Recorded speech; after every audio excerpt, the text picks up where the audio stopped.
How does my intro go? Hey, what's up? I'm Ellie, and welcome back to my channel. Grab a coffee, grab a tea, grab some water, grab some vodka, whatever you like to hydrate or dehydrate yourself with. Go ahead and grab it, because this might be a lengthy video. I don't even know. It's going to be chit-chatty. It's going to be about my 2019 reading stats. It's going to be a little bit about the spreadsheet for 2020. And it's going to be a little bit about my resolutions. I don't know. I have nothing planned right now. I'm not going to lie, friends. I'm feeling crusty as all hell today. I'm still down with the sickness. It's just clinging to my body. It is using me as a vessel, and I feel... So you guys are just gonna have to deal with my nasally voice today. So this video is kind of inspired a little bit by the format of Books and Lala. That being said though, I'm not going quite as extensive as her. I'm gonna just reach off my stats and that's pretty much it. I might throw in some resolutions for 2020 here and there, things like that. Now I do want to say, first thing right off the bat is that I do have a spreadsheet for 2020. I made the announcement on Twitter a few weeks back, and I also did the announcement on like the community tab here. Now, that being said, if you downloaded the spreadsheet before January 6th, I want to say, I did do an update to the yearly stats page, so you will have to reopen that up and copy that tab and paste it into your already owned spreadsheet kind of deal. Anyone who downloads it from this point on, it is fixed. But I had to do an update because some of the graphs for like books read versus unread and own voices versus not own voices, as well as I added a graph for the library books versus checked out versus read. Those weren't showing up properly. If you don't want them, you can just delete them, but the percentages are not correct if you downloaded that before. If you guys don't know, this spreadsheet I did make from scratch, and it is pretty... It's extensive, but it's pretty straightforward. I didn't want to get too complicated with it. You can choose and pick what you want to track. You can delete things that you don't want to track. I tried to include enough information on there that anyone can use it. Basically, it will track your reading, and as you fill out the reading chart, it will fill out a yearly stats, it will fill out a monthly stats, especially great for people who do like wrap-ups and such. You can track whether it's own voices, author identity, their ethnicity, things like that. So you guys can choose that. There's also like a mood tracker on there for the reading things, so people had requested that. There is a genre and subgenre section. Now, it only tracks the genre section because subgenre, there's just too many, honestly.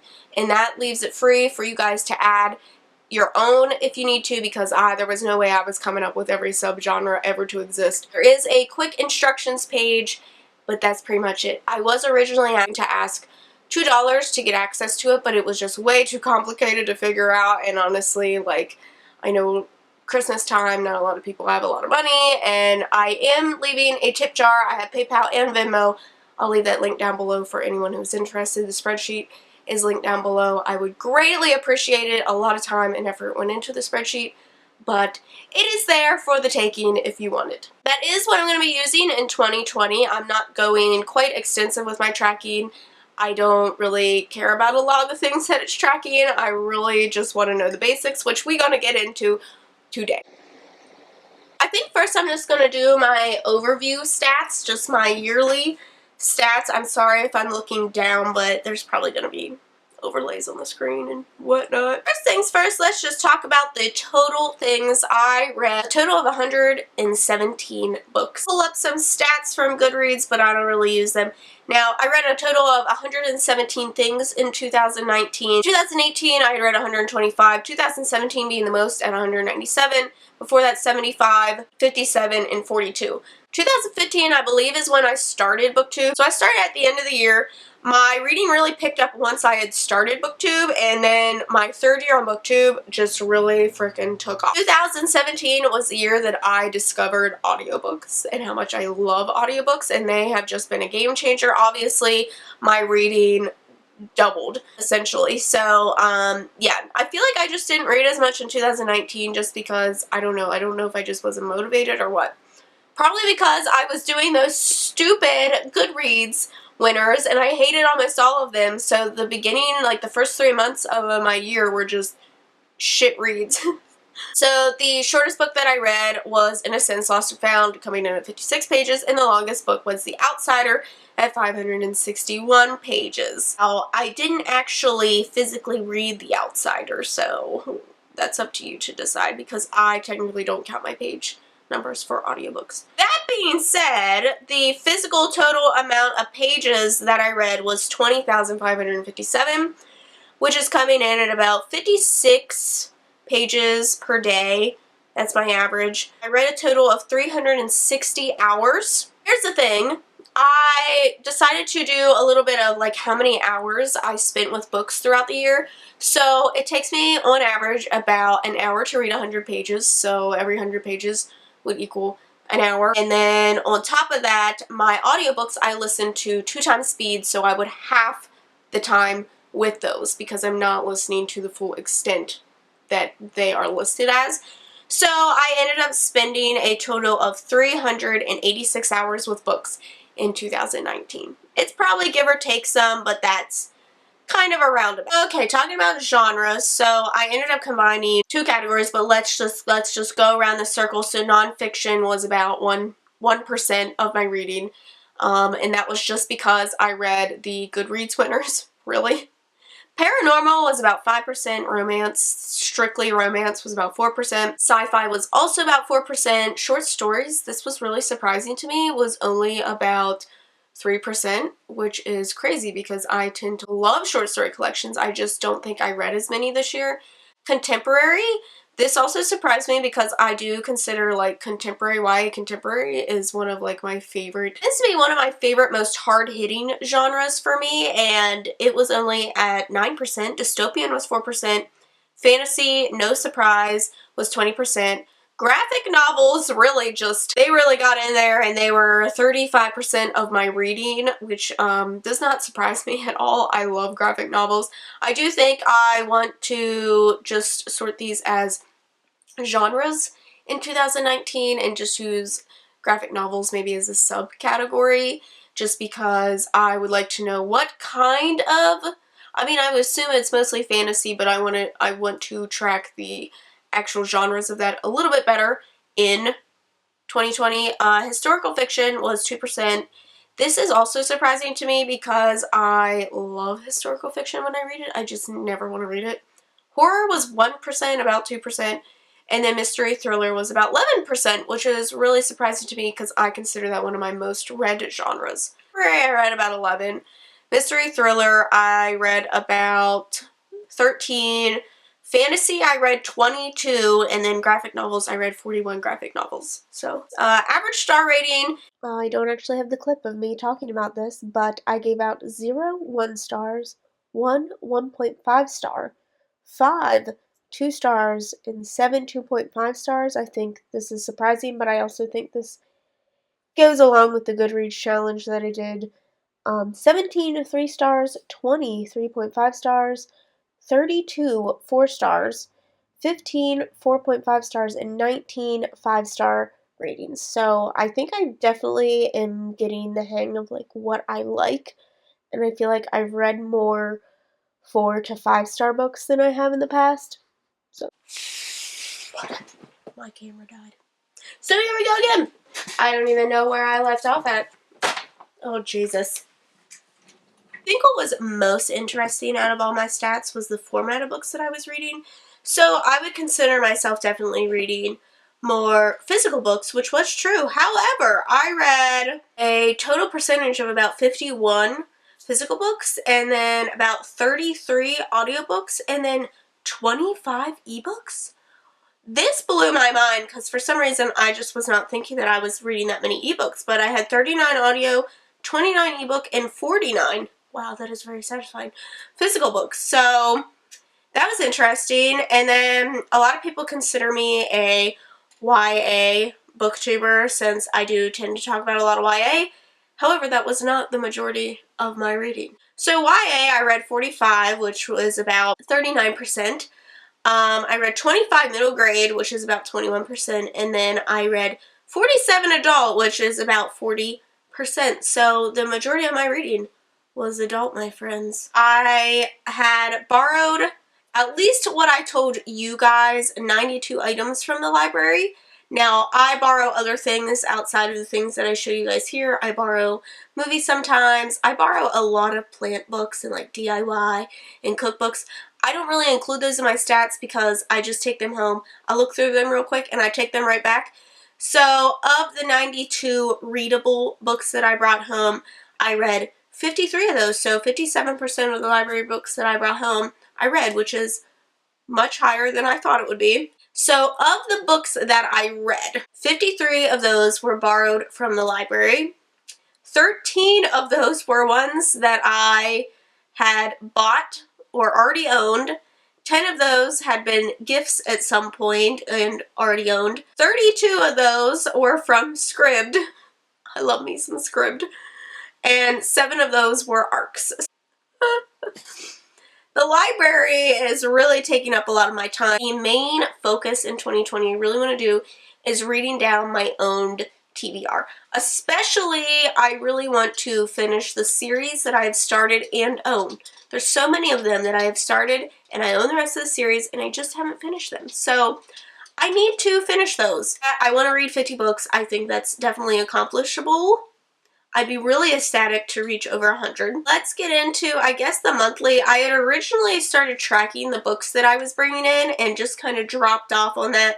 So I don't really have a statistic for that. I also never filled out my spreadsheet for the books that I own. I do plan on doing that in 2020. I've already started it, so hopefully I'll have stats for that next year. In January, I read a total of 12 books. With those, I read 2,288 pages. And the audiobook hours totaled 59 hours. My favorites of the month were Circe and Vicious, and my least favorite was Leah on the Offbeat, which is of no surprise to anyone. In February, I read a total of 4 books with 920 pages and 19 hours in audiobook. My favorite of the month was An Unkindness of Magicians, which really sparked my love for Kat Howard, who is now one of my favorite authors. And my least favorite was The Great Alone. In March, I read a total of 10 books with 2,897 pages and 0 hours audiobook. How I did this, I do not know. I went a whole month without listening to an audiobook. That just blows my mind. My favorites for the month were In an Absent Dream and also Gilded Wolves. I loved Gilded Wolves. And my least favorites were Children of Blood and Bone and Night Shift. Oh, so disappointing. Next, April, I read a total whopping 2 books with 0 pages and 25 hours audio. I don't know what was going on in April. I was in like a massive slump or something. I don't really have a disfavor for the month, but my favorite of the month was Neverwhere of the 2 whole books that I read. Now, May, I read 13 books with 2,345 pages and a total of 26 hours in audiobooks. My favorites were Wicked Saints and Always Never Yours. And then my least favorite was The Witches of Lynchford. In June, I read a total of 6 books with 541 pages and 14 hours in audiobook. Now, my favorite was Josh and Hazel's Guide to Not Dating. I really enjoyed that. And I didn't have a least favorite for the month, so. July, I feel like I did so well in July. I read 14 books, 2,790 pages with 45 hours in audiobook. This was such a good reading month because I, loved so many things. City of Girls, Thunderhead, Dark Dawn, just so many good things. July was just a really good month for me in general. I did a lot of traveling in July. It was just such a great month. My least favorite was The Toll and Emergency Contact, which Emergency Contact was so weird to me because I didn't like it, but I still continued to read it. It was bizarre. In August, I read a total of 9 books, 1,440 pages with 45 hours in audiobook, and my favorite of the month was Turn of the Key, and my least favorite was Tell Me How You Really Feel. This was the month that I did the Books and Lala recommendations reading video, which was my most successful video of the year, most watched.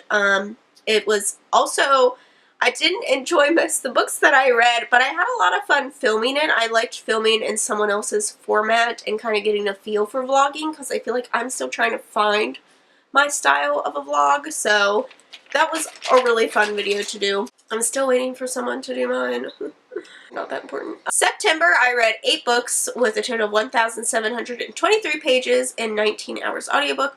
My favorite read was The Last True Poets of the Sea. Y'all are frickin' sleeping on that. And my least favorite was Undead Girl Gang. October was a really good reading month for me too. I read 15 books with 2,222 pages, so satisfying, and 64 hours in audiobook. Serpent and Dove and Gideon the Ninth, unfortunately, were my favorites, and Capturing the Devil was my least. Yeah, and Misery were my least favorite reads. Oh, Misery. November, I read a total of 7 books with 645 pages and 19 hours in audiobook. My favorite was Roses and Rot, and I didn't really have a least favorite there. December, I read a total of 17 books, so December was my best reading month looking at how many books I read, with 2,746 pages and 25 hours in audiobook. My favorite read was The Wicked King, and my least favorite was Innocence, Lost and Found. Now, I think the only other month that really beat out December, at least statistic-wise, was maybe July. I just had so many good books, and I feel like December had a lot of good books in it too, though. So those are probably my best reading months. Here are the months, you know, compared to each other. My poor graph is like all over the place on my spreadsheet. Like, there is no consistency here with me. It'll be nice to compare what I read to each month next year, like January 19 versus January 20, to see, you know, maybe if it's just like when I'm most busy, when I'm in the biggest reading slump, if it's something seasonal. So it'll be interesting to see. I don't know, like, I felt like 2019 was just a weird year for me. I was trying to get into like the vlogging videos, the secret TBRs, which never freaking worked for me, and I'm still continuing them in 2020. Why, I don't know. There's some videos that I had planned, but honestly, I don't want to stress so much about YouTube in 2020. I feel like I spent a lot of time stressing in 2019 about my reading, and I think that's why it wasn't as high in previous years. So I don't know, like, YouTube at the end of the day isn't my job. So why am I focusing so hard on it? I don't know. I guess just if things are fun to me, that's how I want it to be. So that's just how it's going to be. Things are going to be posted when they're done. I'm not going to stress about them. Goals in 2020, don't stress over YouTube, which I've said this before and still happen to do it every year, so I don't know. I want to read 50 books. I want to read down my TBR and read a little less from the library, I guess. I'll read down my TBR and get my own series down. I have at least like 4 or 5 secret TBRs that I really want to get to, and that's pretty much it, friends. I really am focusing on myself, I think, in 2020. I've just been really unhappy with a lot of things with myself lately, and I don't know where this has come from. I don't know what has like triggered this insecurity all of a sudden, but I really want to focus on a lot of personal things in 2020, so that will probably be where most of my focus is, most of my energy is going into in 2020. So I'm going to be doing my most surprising and favorite reads, disappointing and shittiest reads videos, but they will probably be out later this month. I'm just using my energy to get better at this point. So I hope you guys have liked this video. Don't forget to subscribe to see future videos from me. Thanks for watching, and I'll see you next time. Bye!